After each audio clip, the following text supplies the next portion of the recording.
اگر چہرے کو خوبصورت بنانا چاہتے ہو تو کسی اچھے صابن سے منہ دھو کر ناریل کے تیل سے پورے منہ کا مساج کرو تو ہمیشہ کے لیے خوبصورت ہو جاؤ گے۔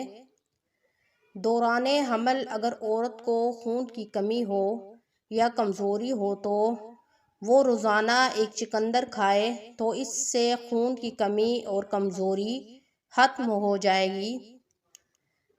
اگر آپ کے پاؤں کی ایڑیاں پھٹی ہوئی ہیں تو گریسرین کے اندر عرق گلاب مکس کریں اور اس میں لیموں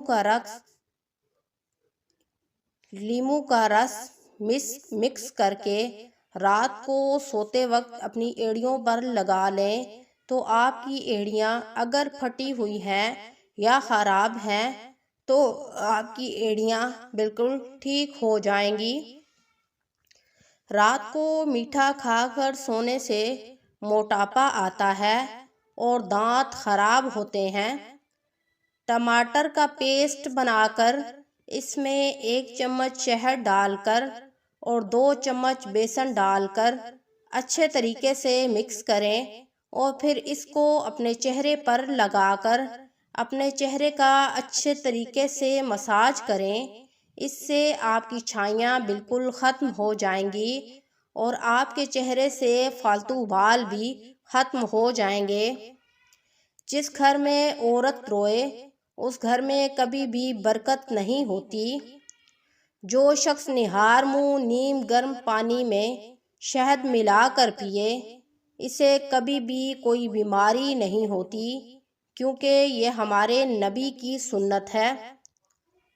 جن عورتوں کے بال زیادہ گرتے ہوں اور روکھے اور بے جان ہو گئے ہوں، گھنے اور لمبے نہیں ہوتے ہوں تو ایسی عورتیں سرسوں کے تیل میں پیازوں کا رس ڈال کر نہانے سے پہلے اس تیل کو سر پر لگا لیں تو اس تیل کو استعمال کریں تو انشاءاللہ اس نسخے سے بال ہمیشہ کے لیے گرنا، جھڑنا اور بالوں کا روکھا پن ہمیشہ کے لیے ختم ہو جائے گا۔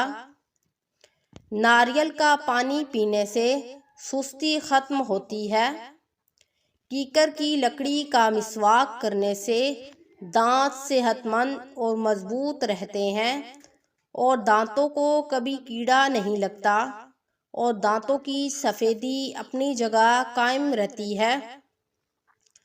اگر کسی کے گلے میں خراش رہتی ہے یا گلا خراب رہتا ہے یا گلے میں سوزش ہے تو وہ 1 چمچ شہد کے اندر 1 چٹکی کالی مرچ ڈال کر چاٹے تو اس سے گلے کی سوزش اور ورم خراش ہمیشہ کے لیے ختم ہو جائے گی۔